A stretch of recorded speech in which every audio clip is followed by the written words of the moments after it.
सनातन धर्म की धर्म का प्राणियों में विश्व का भारत माता की श्री श्री 1000 दादा गुरु प्रेमनाथ जी महाराज की श्री श्री 108 परम पूज्य श्री सद्गुरुदेव भगवान की सभी संत समाज की अमर गिरी जी महाराज की नमः पार्वती पते हर हर महादेव। आज हमारा सभी का सौभाग्य है कि जो नाथ संप्रदाय में हम जिसकी अनंत कृपा से जिस संप्रदाय में इस राष्ट्र के लिए कार्य कर रहे, आज ऐसे महान सिद्ध योगी श्री गुरु गोरक्षनाथ जी का भी प्रकट उत्सव है। हम अपने गुरुदेव भगवान के चरणों से प्रार्थना करते हैं कि गुरुदेव कुछ गुरु गोरक्षनाथ जी के प्रकट उत्सव पर आप थोड़ा सा प्रकाश डालिए, ताकि सनातनी और राष्ट्रहित के लिए जो हम सब कार्य कर रहे वह सब जान जाए। जी गुरुदेव। बैसाख सुदी पूर्णिमा के दिन हरिहर नारायण अवतार भगवान दत्तात्रेय के अनुरोध पर और मत्स्येंद्र नाथ जी के विश्वास पर हरिहर नारायण गोरक्ष स्वरूप प्रकट उत्सव हुआ। और गोरक्षनाथ जी का जो जन्म हुआ है उसके नाम में ही उनका रहस्य छिपा हुआ है, क्योंकि आज के ही दिन पृथ्वी का भी जन्म हुआ था। जो बैसाख सुदी पूर्णिमा होती है उसी दिन पृथ्वी का भी जन्म हुआ।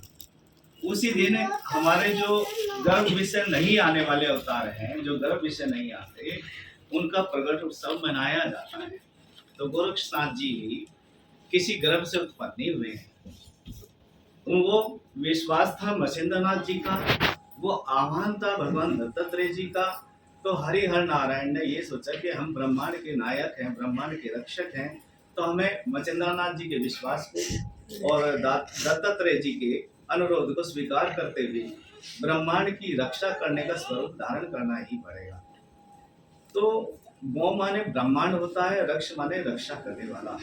उनका जो नाम हम लोगों ने जाना, मत्स्येंद्रनाथ जी ने दिया, वो गोरक्ष दिया। गो से गोरख, गोरख गोरख नहीं होता, गोरक्ष यानी ब्रह्मांड की रक्षा करने वाला पार ब्रह्म अवतार जो हुआ है वो गोरक्ष का रूप हुआ है। नाथ संप्रदाय की उत्पत्ति भी गोरक्षनाथ जी से हुई है। और गोरक्षनाथ जी कलयुग में पैदा नहीं हुए हैं, आदि अनादि हैं। हर युग में यानी पांचों के 5 युगों के अंदर गोरक्षनाथ जी का प्रमाण मिलता है। जैसे कि हम त्रेता युग में जाते हैं, तो त्रेता युग में रामचंद्र जी जब रामेश्वरम की स्थापना करते हैं, तो गोरक्षनाथ जी को कोलागढ़ पर्वत पे, जो आज बंगाल में पड़ता है, वहां जाके दर्शन करते हैं, उनके पैर छूते हैं, मार्गदर्शन लेते हैं। और आज का मानव इतना भिक्या है, क्योंकि इतिहास में फेर बदल हुई है, तो आज का मानव जानता है कि शायद कलयुग में गोरक्षनाथ जी उत्पन्न हुए हैं। गोरक्षनाथ जी आदि अनादि हैं। गोरक्ष से ही संपूर्ण ब्रह्मांड की उत्पत्ति होती है। जब शक्ति आह्वान करती है कि गोरक्ष को मुझे अपनाना है, तो वो रुद्र रूप धारण करके, जिसे हम शिव कहते हैं, वो रुद्र रूप है, वो रूप धारण करके योग माध्यम से पार्वती के साथ वो रहते हैं। और ब्रह्मचर्य स्वरूप धारण करके गोरक्ष स्वरूप में वो ब्रह्मांड की संरचना करते हैं, ब्रह्मांड का संचालन करते हैं और सभी का मार्गदर्शन करते हैं। इसीलिए आज तक एक वर्तमान की भी मैं बात आपको बताता हूँ गोरक्षनाथ जी की, कि नाथ संप्रदाय का उदय जब उन्होंने किया, तो जो सबको रजिस्ट्रेशन देता हूँ उसको कौन रजिस्ट्रेशन देगा? कोई नहीं दे सकता। तो नाथ संप्रदाय आज तक रजिस्टर्ड नहीं है, क्योंकि इसे प्रमाण की आवश्यकता नहीं है। आदि अनादि युगों से नाथ संप्रदाय योगी महासभा चलती आई है, जिसके अनुयायी प्रथम से और अनंत तक और वर्तमान में भी गुरु गोरक्षनाथ जी हैं, जो हम सभी के अनुयायी भी हैं, हम सभी के प्राण हैं, हम सभी का मार्ग है, हम सभी का लक्ष्य है। तो गोरक्ष का जो गुणगान करता है, गोरक्ष का गुणगान करने वाला व्यक्ति हमेशा सुख हो या दुख हो मगन रहता है, खुश रहता है, सुखी रहता है, और दुख दोनों मनुष्य से दूर रहते हैं जो गोरक्ष का नाम चलता है।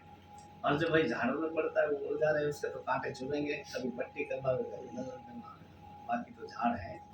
तो गोरक्ष जो है वो पार ब्रह्म परमात्मा का स्वरूप है। साकार में वो गोरक्षनाथ जी के रूप में है, और निराकार में वो शिवलिंग के रूप में है, जो हम पूजते हैं। तो नीचे पिंडी है, ऊपर ब्रह्म है, तो वो पूरा ब्रह्म स्वरूप है, जिसे गोरक्ष कहते हैं, जिसे हम शिवलिंग मान के पूजते हैं। वही ब्रह्म है, वो ब्रह्म का चिन्ह है। ब्रह्म ज्योति स्वरूप है, गोरक्ष भी ज्योति स्वरूप है, हरिहर भी ज्योति स्वरूप है। इसलिए नास्तिक को या आस्तिक को गोरक्ष को सब मानते हैं, इस ज्योति का सहारा लेते हैं। तो ये ज्योति स्वरूप जो है वो गोरक्ष स्वरूप है।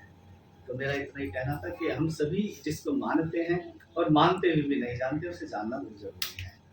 हम अपने जीवन में किसी की पूजा करते हैं, ज्योति क्यों जलाते हैं, इसका रहस्य कोई नहीं जानता है।